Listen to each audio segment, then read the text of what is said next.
It True. depends how you ride up. Remember, a rider's nervousness transfers to the horse. You Yes. understand?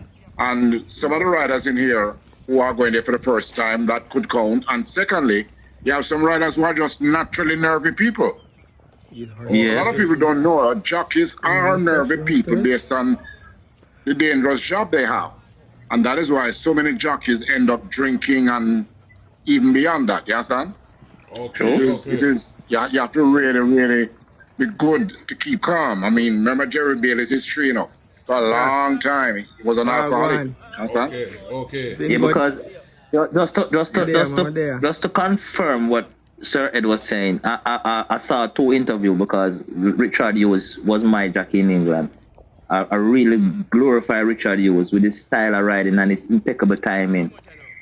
I saw the interview and he's a heavy drinker and he said his wife saved him. Yeah. All right, let me give you this joke.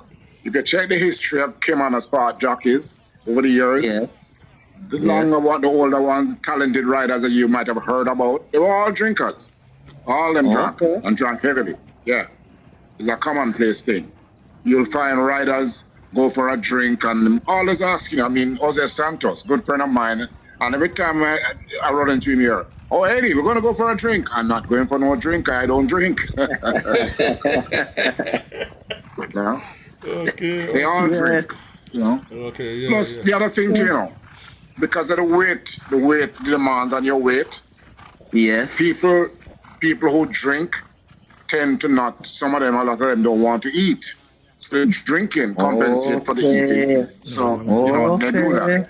And that is why over the years, a lot of jockeys like Chris Antley and Sir, them go get themselves involved with cocaine. Yes. Because it's something that prevents you, keeps your system in a certain way that the eating thing don't bother you. Yes. So Because a lot I of keep on jockeys- telling people, it is the most dangerous sport in the world. There's no question about it. True. True. You tell me which other sport you know that the ambulance must be there, otherwise races can't run. Wow, go on. None. No other. Yes, true. None. None. Yeah. Yeah, man. A serious thing, man. And remember, these guys riding horses, average weight 1,500 pounds, their average weight is 112, and they got approximately 35, 40 miles per hour. The only thing they have, is that little piece of jacket they wear under their shirt. Yes. Because most time the helmet, when they fall, the helmet run up and drop off. You understand? Yes. Yeah. So it is. That is why I get very upset when people curse jockeys and them teeth and them this and them that. At Cayman, for instance, I keep on telling the people, stop talking about them pull up. You have to be a very intelligent person to be able to pull up a horse. Because pulling is not holding him. The mistake that we make is say, man, hold. If you hold the horse, remember, he has no hands. So he or she going to pull against you. If you pull them, then pull. That's not foolishness. How jockey that stiff horses are when you find him to put him behind a horse, or you run him into the ground on the headline, something like that. But this pull-up argument that, if you think about it, all the riders that came in as Park who pull up, and none of them get rich. None get rich. Okay, Sir Ed, what you would say, in other words, what you would say he didn't get the maximum chance? Right. That is how, Cordera, for instance, would tell us that the easiest way to stip a horse is on the headline, run him into the ground.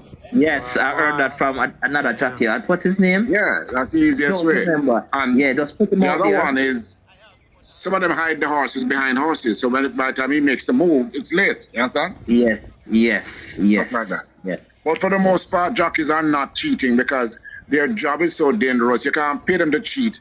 And most of the bookies who try to do those things, not spending the kind of money that the guys would need. Okay. Yeah. The first one is more valuable than what the first one, the money that you going to make for Kentucky. And what pull up you can get?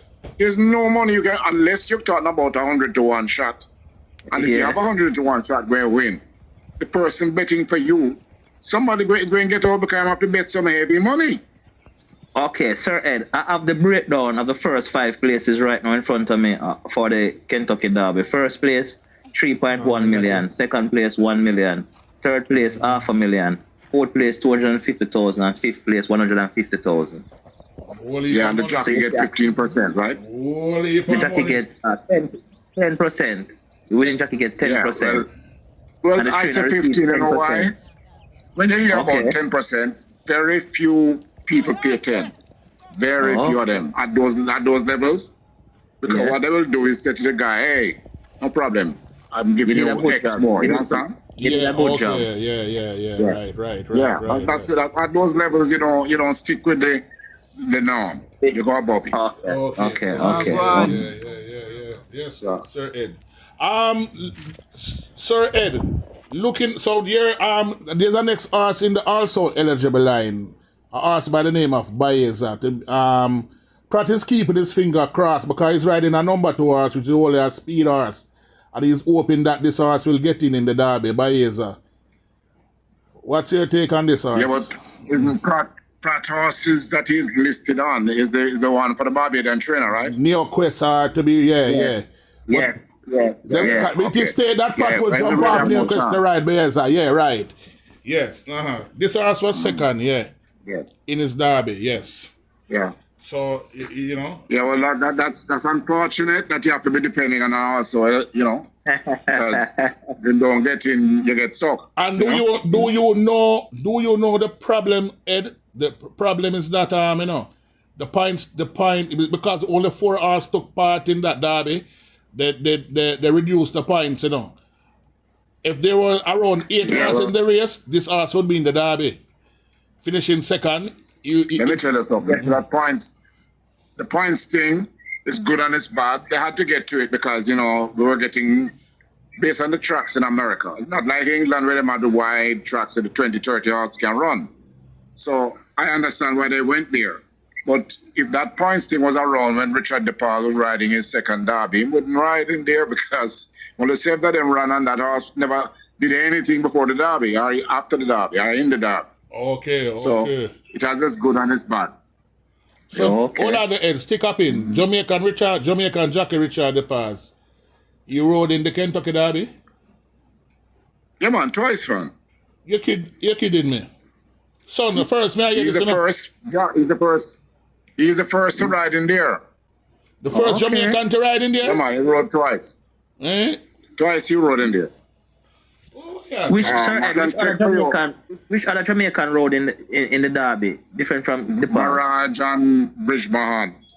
Okay. But I'm going to send you the past the years that he rode in there, the 2 years. The thing with the past, is that he had set a lot of records at Tampa Bay. So he made his name there and went to Churchill Downs and those places. So, that's why he was so successful as an agent. I still believe he's the best at it. Okay. Because Richard's history, he had Robbie Davis in the heyday, he had Chavez in the heyday, he had Cornelia Velasquez in his heyday. He has had all of the big riders. He had Rajiv, when he carried Rajiv where he is, Okay, yeah. I said Rajiv is making a comeback though. If who? Rajiv, he's making a comeback. He's picking up some nice rides at the... Yeah, well, I don't think Rajiv, I don't think he wants to make the kind of comeback that take him all over the place, I think the push and the urge to ride, just like how footballers stay around long, he wants to ride, but I don't see him pushing himself to get Kentucky mounts and all of those. He just want to enjoy the sport and continue and stay healthy. Okay. Yes, and like how he reside in Florida, I think he's, as we said, I think he's just enjoying himself out in Florida. That is exactly it, because he tells you that although he owns property in New York, he's not living up there again because with his kind of injury and with the different things he has in his body, the cold don't go well with it at all. Right. I already speak on it for sure. Yeah, the cold don't help him. Okay.